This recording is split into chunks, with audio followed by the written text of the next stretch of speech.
Italie, le froid et la boue, nouvelles difficultés pour les rescapés du séisme. Terreur sur la ville de Leeds, les Anglais craignent que l'éventreur fasse une 14e victime. Roger Delpé remis en liberté, il est inculpé d'intelligence avec l'étranger.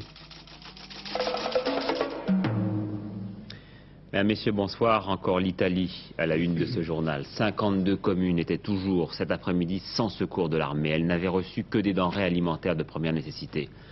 Il faut dire que ce terrible séisme qui fera un nombre de morts largement supérieur à celui d'El-Asnam a provoqué des dégâts dans 179 localités, près de 180 localités. Aujourd'hui, on a retrouvé encore une trentaine de survivants sous les décombres, c'est-à-dire 5 jours après la catastrophe. Une femme de 65 ans vient d'être dégagée il y a quelques heures. Ces chiffres auraient pu être grossis si les secours avaient été bien organisés et étaient arrivés à temps. Des secours qui, pour le moment, travaillent avec dévouement mais dans des conditions épouvantables, neige, pluie, grêle. La pluie drue et lourde de l'hiver méditerranéen. Elle est venue, dirait-on, mettre en accord la tristesse du ciel à celle de la terre.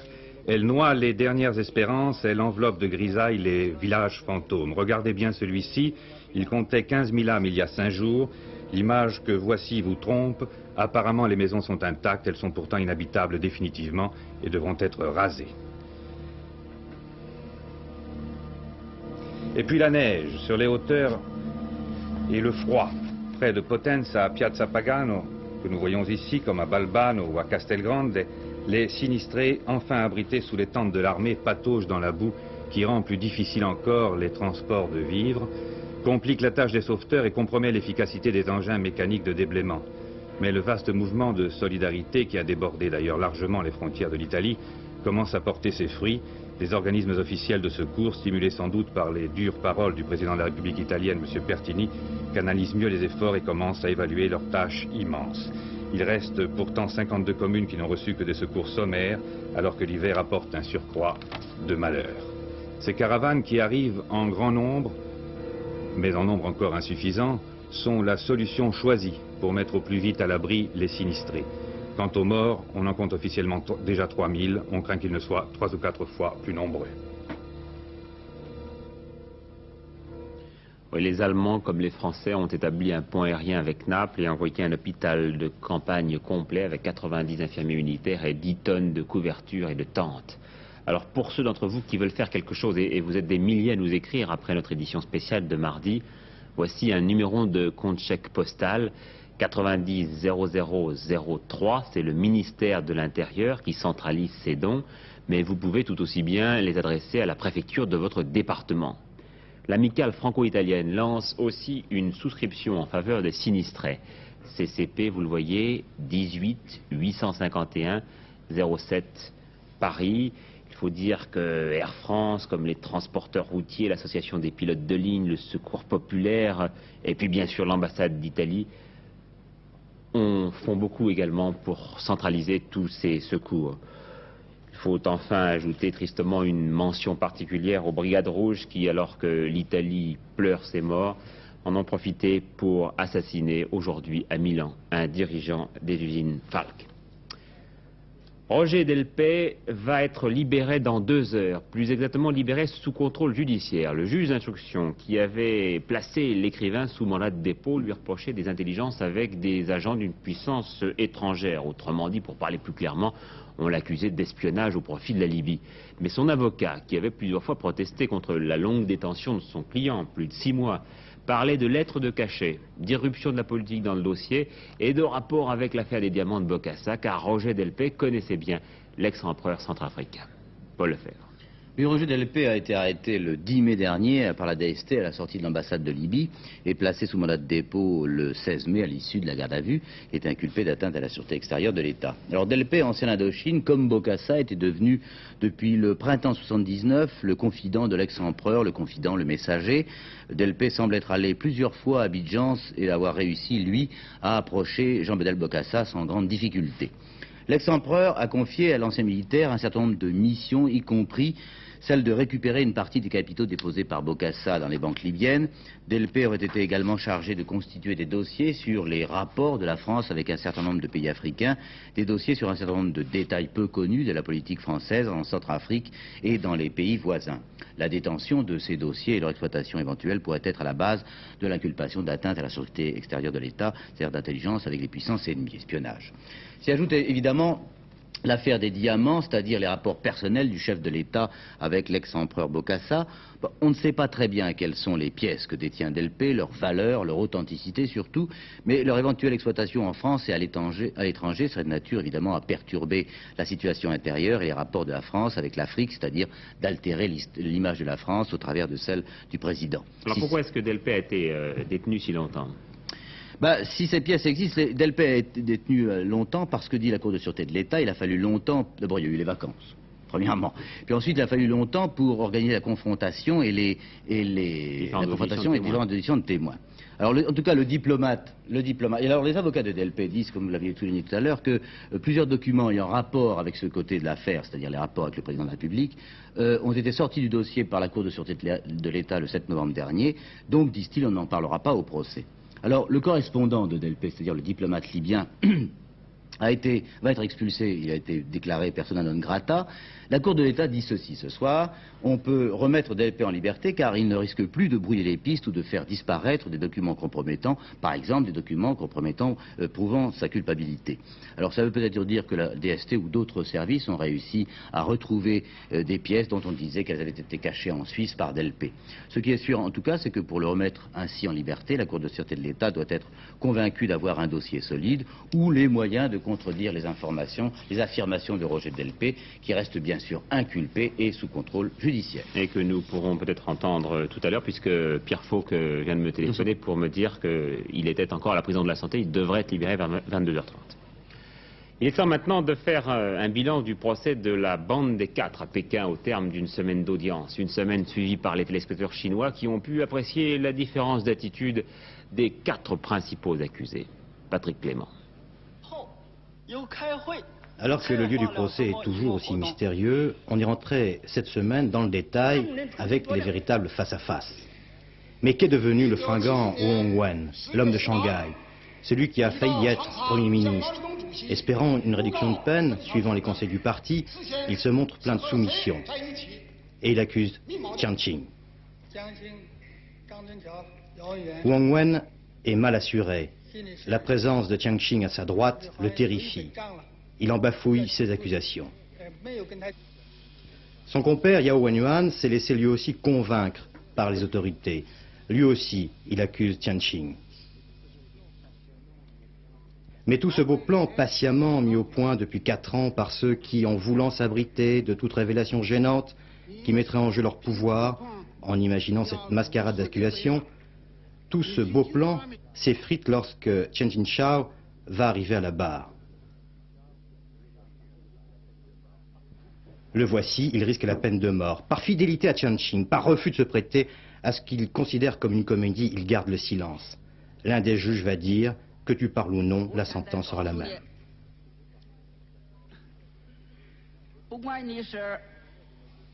Et puis, la jolie nièce de Mao Tse-tung vient témoigner contre son ancienne protectrice. C'est la 2e apparition de Jiang Qing au cours de ce procès, et c'est la première fois que nous la voyons en si gros plan. Elle a 67 ans, aucune ride, sa captivité n'a pas fait blanchir ni même grisonner sa chevelure, une suprême indifférence teintée de mépris, aucun signe d'impatience, rien en une heure d'audience, sauf un léger mouvement de tête, sans aucune nervosité, comme si elle voulait dire aux Chinois et au reste du monde, oui, je suis encore très puissante.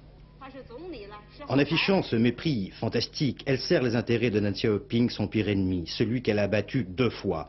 Mais elle préfère cette solution pour faire trembler plus encore, et c'est bien le mot, ceux qui étaient ses fidèles et qui sont encore au gouvernement en ce moment et qui la trahissent aujourd'hui. Elle ne s'abrite derrière personne, elle ne dénonce aucun d'entre eux, elle les ignore. Il est inouï qu'on puisse faire preuve d'autant d'abstraction. Et lorsque le président demande des aveux sur ses responsabilités, elle répond du bout des lèvres, « Je ne sais rien ». Bel euphémisme. Et lorsque le président lui repose la question, avec un très fin sourire, elle lâche « Je ne sais rien, vous savez tout ». C'est au tour du président de la Cour de perdre patience et d'avouer implicitement son impuissance. Et elle peut en effet, avec tout ce qu'elle sait, faire trembler l'édifice du pouvoir en Chine. Salvador, les 4 dirigeants de l'extrême gauche qui ont été enlevés hier par des bandits masqués ont été exécutés. Leurs cadavres ont été retrouvés à 15 km de la capitale. Tchad, la cérémonie officielle de signature du cessez-le-feu qui devait avoir lieu à Lomé, la capitale du Togo, a été légèrement retardée, mais à l'instant, j'apprends qu'elle vient d'avoir lieu. On attendait simplement Hissène Habré, donc cessez-le-feu au Tchad. Espagne, la France attend toujours une réponse des autorités espagnoles à propos de l'attentat du 23 novembre à Hendaye. Elle veut avoir le nom des personnes relâchées par la police espagnole et la vraie raison de l'attitude des policiers. Et puis la Pologne, le sénateur Percy, l'émissaire officieux de Ronald Reagan, ne croit pas à une intervention soviétique. C'est ce qu'il a dit en tout cas après avoir rencontré Léonid Brejnev et les différents responsables soviétiques. Il a ajouté, soit dit en passant, que Américains et Soviétiques se retrouveront très prochainement pour commencer à préparer la renégociation des accords SALT II. Les propos de M. Percy viendront sans doute détendre le climat polonais, déjà moins chargé depuis l'annulation hier de la grève des métallurgistes du syndicat Solidarité. Il faut dire que Lech Walesa avait pesé de tout son poids pour arranger les choses avec le gouvernement, mais tous ne sont pas aussi modérés dans son syndicat. Regardez cette enquête réalisée sur place par Bernard Rapp et Jean-Claude de la Tremblay. Une grève sauvage exemplaire. Pendant 9 jours, cette préfecture de Gdansk est devenue le phare de la contestation polonaise. Au début, des médecins et des professeurs viennent déposer des revendications. Devant une fin de non-recevoir, ils s'installent, bref, ils occupent la préfecture, ça ne s'était jamais vu en Pologne. On attend 8 jours, le 9e, le gouvernement cède, après intervention personnelle de Lech Walesa. Le même jour, les cheminots annoncent à leur tour un ordre de grève. Les accords de Gdansk sont vieux de 2 mois, ils devaient ramener la paix. C'était compté sans l'exaspération d'une base à laquelle on a donné l'espoir. Et les grèves à répétition deviennent le souci premier de Lech Walesa.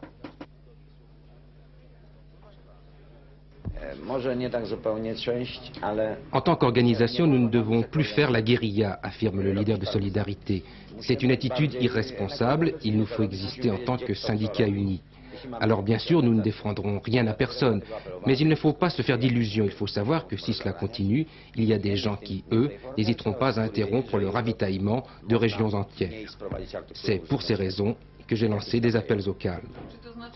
Lech Walesa est le leader par excellence des ouvriers polonais. Son charisme, son contact populaire lui assurent une audience considérable. Pour beaucoup, il est le 3e polonais, après le pape et le cardinal Prima. Il a fait la preuve de sa détermination en août. Pourtant, ses appels au calme répétés n'ont pas été entendus par tous, car la base a attendu longtemps, trop longtemps les changements, et aujourd'hui, de nombreux militants pensent que la lutte ne doit pas fléchir. Fer de lance de cette lutte, les chantiers navals, ce sont les plus durs. Pour montrer leur force, ils ont rattrapé aujourd'hui le retard de production entraîné par la grève d'août. Mais cette force, ils sont prêts à en faire à nouveau la démonstration contre le pouvoir, et ils ont, eux aussi, leur leader au syndicat.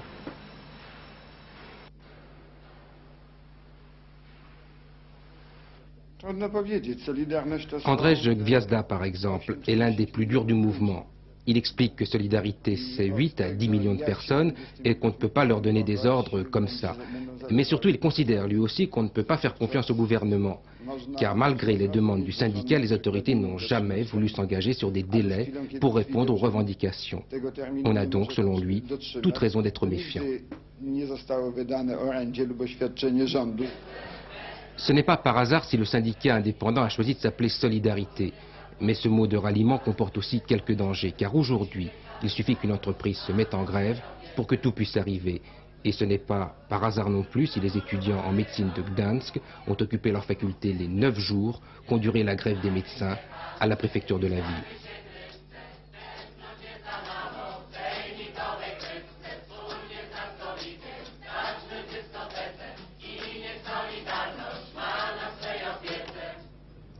J'ajoute que la France a mis à la disposition de la Pologne un crédit de 900 millions de francs et que le plénum du comité central du Parti communiste se réunira lundi à Varsovie.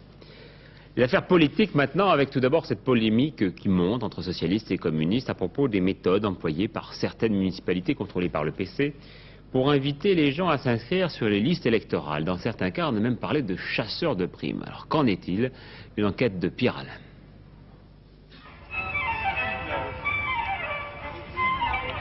Travailleurs, travailleuses, jeunes, voter, c'est lutter. Depuis l'annonce de la candidature de Georges Marchais au présidentiel, le Parti communiste a engagé une campagne vigoureuse pour l'inscription sur les listes électorales. Affiches, banderoles, tracts, tout est bon pour inciter le citoyen à respecter la loi, car l'inscription sur les listes électorales est obligatoire. Mais à Ivry, le maire a décidé d'employer les grands moyens. Dans une note de service, il précise que les employés municipaux pourront faire du démarchage à domicile, si besoin est pendant les heures de travail, et surtout qu'une indemnité de 10 francs leur sera allouée pour chaque électeur nouvellement inscrit. Une méthode pour le moins inhabituelle. En réalité, il s'agit d'un travail qui est fait ici dans les mesures qui sont prises pour les inscriptions sur l'électoral par des vacataires ou des volontaires dans le personnel communal. Il est normal qu'ils soient rémunérés pour cela. Mais dites-moi, votre démarche s'apparente peut-être plus à du racolage qu'à une œuvre civique, non? Il n'y a absolument pas, je recuse ce terme de racolage. Je crois d'ailleurs que ceux qui l'utilisent feraient bien d'y réfléchir, car pour ma part, je pars de deux idées fondamentales. La première, c'est que la loi électorale a rendu obligatoire l'inscription sur une liste électorale pour voter. D'autre part, je considère que, pour ma part, il est du devoir d'un magistrat d'une commune, du premier magistrat d'une commune, de permettre que l'ensemble des citoyens puissent exercer leurs droits civiques. Mais les personnes que vous employez pour ce démarchage, appelons-le comme ça, ne sont-elles pas tentées, en même temps qu'elles inscrivent les personnes qu'elles vont voir sur les listes électorales, de les inscrire au PC? Absolument pas. Je suis ici le maire et je ne suis pas le dirigeant du Parti communiste de la section d'Ivry. Résultat de cette campagne, dans la seule ville d'Ivry, sur un électorat potentiel de 40 000 personnes, près de 2500 nouveaux électeurs ont été inscrits. Alors les élus communistes de Massy ont demandé au maire socialiste d'employer les mêmes méthodes. Il a refusé et du coup le PC l'accuse de ne pas vouloir le changement. Là où il y a un point de désaccord, c'est lorsqu'on me demande de faire du porte-à-porte pour faire inscrire les gens. Les citoyens sont majeurs, il n'est pas question d'aller chez eux, nous substituer à leur initiative, à l'initiative du citoyen pour les inscrire sur les listes électorales. Cela dit, il faut les encourager à le faire et leur faciliter les choses. Si l'électeur est déjà sollicité, il a encore 5 mois avant d'être consulté. Et la CFDT se déclare stupéfaite par ces méthodes du PCF. Les relations PCPS ne s'en trouveront pas non plus fortifiées par cette petite phrase de Georges Marchais prononcée hier à Charleville-Mézières. Jamais 203, faisant allusion aux candidatures du leader socialiste aux différentes élections présidentielles, 65, 74 et donc 81. Ce qui n'est pas évidemment la meilleure manière de souhaiter bonne chance au candidat Mitterrand, notre copain. Alors, il faut dire que dans la même intervention, Georges Marchais disait aussi qu'est-ce que ça veut dire n'avoir aucune chance. Les Verts, en faisant allusion à l'équipe de Saint-Étienne, les Verts, vous leur auriez donné combien de chances de faire 5-0 à Hambourg, en politique comme en sport. Un match, dit-il, n'est jamais joué à l'avance. Mais il est vrai que là, il parlait de ses chances à lui. Alors, les incidences de tout ça, des rapports PCPS sur les partiels qui auront lieu demain, c'est-à-dire le deuxième tour des législatives. Effectivement, c'est la grande question, après-demain, c'est la grande question que l'on se pose pour ce deuxième tour. Que va faire l'électorat communiste? Alors, je vous rappelle succinctement que le Parti communiste a décidé, s'est prononcé pour le désistement en faveur du candidat socialiste qui est arrivé devant le candidat communiste. C'est la règle générale. Mais disons que cette consigne paraît être transmise sans beaucoup d'enthousiasme. Un exemple, le cas du Cantal, où il est vrai, le total des voix de gauche est inférieur au total des voix de la majorité. Au sujet du Cantal, M. Lajoigny, un des dirigeants du Parti communiste, a dit que si le socialiste gagnait, eh bien c'est parce que le giscardien lui aurait facilité la tâche. Et puis il y a surtout le cas du département de l'Aveyron. Alors là, dans l'Aveyron, eh bien, il y a les dissensions entre le parti, à l'intérieur même du Parti communiste. On en a parlé ces jours-ci. Que se passe-t-il? C'est le fief de M. Robert Fabre, des radicaux de gauche. Celui qui a repris la bannière des radicaux de gauche, c'est Jean Rigal. Et le Parti communiste lui fait porter la responsabilité de Robert Fabre dans la rupture de l'Union de la gauche. Alors dans l'Aveyron, le comité fédéral a décidé l'abstention, mais les communistes de Villefranche de Rouergue, eux, ont décidé décidé d'appliquer ce que l'on appelle la discipline républicaine et de voter pour Jean Rigal. Ils se font rappeler alors par leurs camarades de Decazeville, cité minière, cité ouvrière, qui leur reprochent de faire passer les sentiments avant la politique. L'humanité est beaucoup plus dure et les accuse aussi d'être les responsables de l'affaiblissement de l'influence communiste locale. Je crois qu'ils ont surtout le souci de sauvegarder l'unité de la municipalité qui est présidée par M. Robert Fabre. La première conclusion, je crois que l'on peut tirer de tout cela avant celle que nous tirerons dimanche soir des résultats, eh bien c'est que les communistes appliquent finalement ce que disait Georges Marchais à carte sur table il y a un peu plus d'un mois, la formule de désistement systématique et périmé. On fait, si vous voulez, un peu du coup par coup, du cas par cas. Alors on a envie de savoir un petit peu quelles peuvent être les conséquences de tout ça sur les présidentielles. Eh bien, si vous voulez, je crois qu'il est encore trop tôt si l'on sait que le Parti communiste a décidé qu'il ne dirait rien sur le deuxième tour des présidentielles avant tout simplement le soir du premier tour. Mais on a eu cette semaine des indications par un sondage réalisé par la Sofres pour une série de nos confrères de province et il en ressort quelques indications intéressantes. 39% des personnes interrogées sympathisant communistes souhaiteraient que Georges Marchais, s'il venait derrière le candidat socialiste au premier tour des présidentielles, appelle à voter socialiste. 25% souhaiteraient qu'il se prononce pour l'abstention, 25% qu'il ne dise rien. Et puis dans le cas où Georges Marchais donnerait comme consigne de ne pas voter pour le candidat socialiste, 47% de l'électorat communiste irait quand même voter pour le candidat socialiste. Alors je crois que dimanche soir, ce sera intéressant de confronter les résultats dans les partiels avec ce sondage pour voir effectivement si c'est bien un sondage grandeur nature. Nous le ferons donc à la fin du journal de 20h, dimanche soir. Soit dit en passant, Georges Marchais nous reproche aussi d'avoir fait trop de publicité au livre de François Mitterrand et pas assez de son propre livre. Raymond Barre a installé aujourd'hui le premier conseil d'administration du Conservatoire de musique de Lyon, qui devient national. Il a noté le développement considérable de la musique ces dernières années. C'est un fait culturel marquant de ces dernières décennies, a-t-il dit. Allons maintenant vous raconter une histoire qui n'a aucune espèce de rapport avec tout ce que nous venons d'évoquer, mais qui devrait vous faire frémir. Il s'agit de la répétition presque parfaite des crimes du fameux Jacques l'Éventreur que nous voyons interpréter derrière moi au cinéma par Laird Cregar avec Merle Oberon dans l'un des nombreux films consacrés au sujet depuis des années. Figurez-vous que les Anglais ont peur à nouveau. Depuis 5 ans, le 30 octobre 1975, très exactement, un fou a déjà tué 13 fois, à chaque fois des femmes. Ce soir, il a fait savoir qu'il allait commettre un 14e meurtre, d'où un déploiement fantastique de moyens à Manchester et à Leeds. L'enquête de notre correspondant en Grande-Bretagne, Claude Sérillon. Au petit matin, il y a 10 jours, au bord de cette rue de la banlieue résidentielle de Leeds, on découvrait ici le corps atrocement mutilé d'une étudiante de 20 ans, Miss Jacqueline Hill. C'était la 13e victime de l'éventreur du Yorkshire. Mais pour la seconde fois, il frappait une étudiante et non plus des prostituées dans les quartiers pauvres. Aussitôt, les 4000 étudiants de cette université étaient alertés, elles ne devaient plus sortir seules le soir. Et maintenant, on a peur de sortir après. À 5 heures du soir, il fait nuit noire. Et on a peur de sortir, on reste à la maison, on ne fait rien. C'est affreux. C'est sûr que tout le monde a un peu peur, mais à mon avis, il ne faut pas trop dramatiser ce qui arrive. Parce que c'est exactement ça que cherche l'éventreur, il veut la publicité. Dans cette région de lacs et de collines, de maisons de briques sombres singulièrement alignées, de pluie et de vent, à Manchester, à Bradford, à Leeds, dans d'autres villes voisines encore, 12 femmes, âgées de 16 à 42 ans, ont été tuées à coups de marteau en 5 ans. Quelques-unes étaient des prostituées, d'autres tout simplement des femmes rentrant seules chez elles le soir. À chaque fois, les mêmes blessures à la tête. À chaque fois, une même mise en scène macabre. La police du Yorkshire concluait l'année dernière seulement qu'il s'agissait bien d'un seul meurtrier ayant une haine des femmes. Mais les recherches restaient vaines. Devant cette inefficacité, il y a 3 jours, un véritable état-major spécial de la police était mis en place. Son chef, le superintendant Jim Hobson, affirmait au cours de cette première conférence de presse qu'il fallait tout reprendre à zéro, que la chance ne serait pas toujours du côté du criminel. Les enquêteurs de la région de Leeds disent avoir interrogé environ 260 000 personnes, contrôlé plus de 170 000 véhicules, visité 25 000 maisons depuis 5 ans. Des centaines de policiers ont conduit ces investigations avec plus ou moins de chance. L'enquête aurait coûté plus de 4 millions de livres, c'est-à-dire l'équivalent de 40 millions de nos francs aux contribuables anglais. 4 femmes agressées n'ont été heureusement que blessées.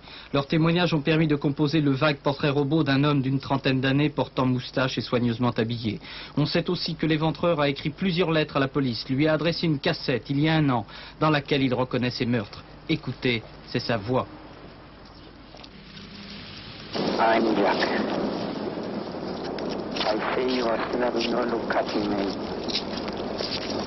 Sinistre rappel historique pour les Anglais, le prénom de Jack, c'était déjà celui de l'éventreur de Londres en 1888.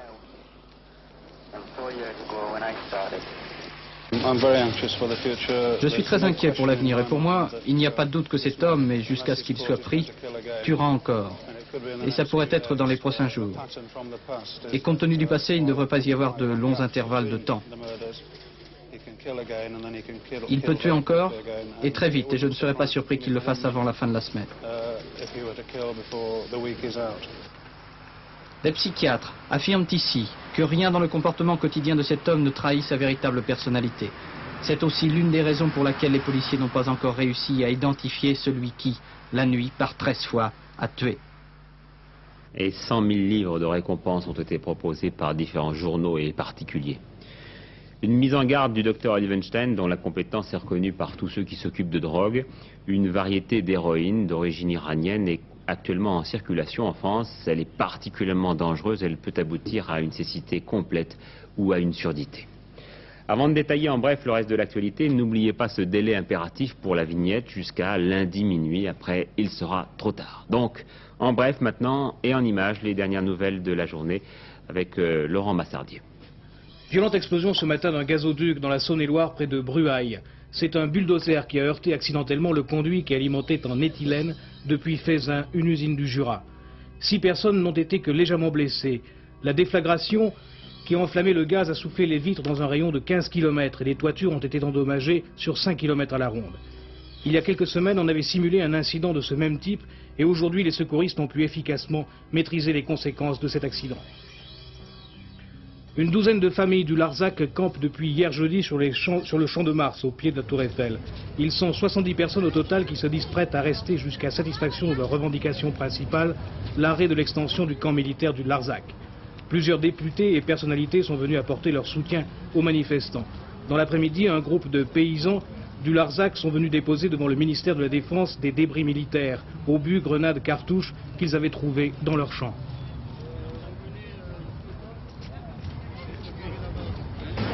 Manifestation anti-raciste cet après-midi devant les locaux de l'agence de tourisme, où l'attentat non revendiqué de mardi avait fait 2 morts et 1 blessé. 200 manifestants avaient ainsi répondu à l'appel du MRAP, le mouvement contre le racisme et pour l'amitié entre les peuples. La manifestation s'est terminée sans aucun incident. On parlait de la Tour Eiffel. Saviez-vous que le 3e monument le plus visité de Paris, après Beaubourg et la Tour Eiffel, c'est le Palais des Congrès. 3 millions de visiteurs par an. Jusqu'à présent, on s'y rendait surtout pour les galeries marchandes et les spectacles. Eh bien, aujourd'hui, on peut aussi y aller pour découvrir le monde de la peinture et plus particulièrement celui de Picabia. Picabia, à qui l'on attribue au début de ce siècle le premier tableau abstrait. Un reportage de Georges Bégou et Christian Hirault.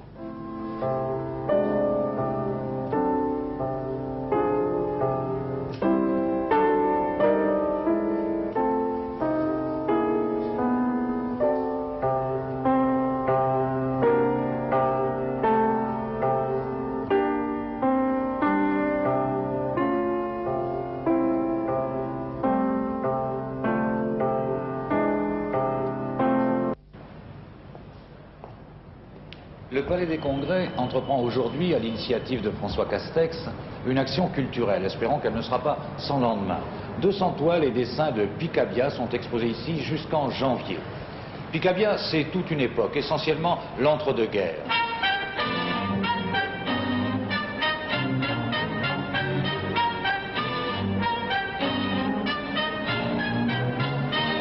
Comme beaucoup d'artistes de son temps, Picabia a touché à tout.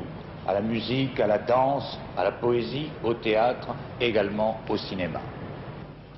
Je n'ai jamais écrit pour moi, je n'ai jamais peint pour moi, je n'ai jamais rien fait pour moi. Mes livres sont des aventures, mes tableaux aussi. Je déplais aux artistes parce que je ne suis pas un artiste.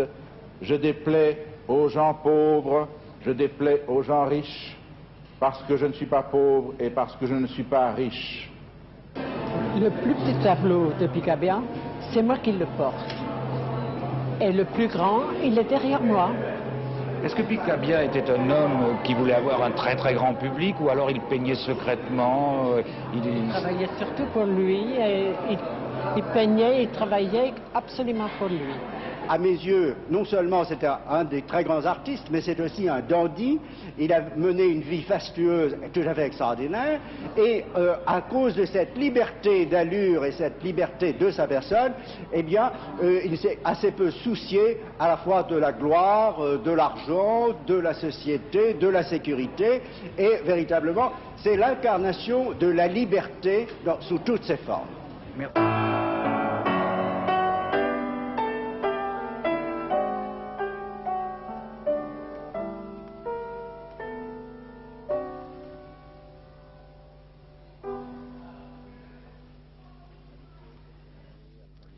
La météo pour terminer, après l'été indien, vous l'avez constaté, les températures aujourd'hui étaient assez basses. Demain, le temps froid s'installera pour assez longtemps. Il y aura des alternances d'éclaircies, de passages nuageux, de giboulées, de pluie et de neige. Mais du beau temps dans l'ouest. Vent de nord assez fort près des côtes et un peu partout des gelées matinales. Un nouveau mensuel pour enfants de 3 à 8 ans. On est un peu grand, il s'adresse aux tout petits, il s'appelle Toboggan. Et puis prenez d'ores et déjà date avec ce rendez-vous de lundi soir à 20h30, Simone Veil à Quart-sur-Table. Demain à 12h45, Antenne de Midi, et à 20h, Léon Zitrone. Et enfin dans l'immédiat, Hervé Claude à 22h51 et 30 secondes. Bonne fin de semaine à tous, à lundi.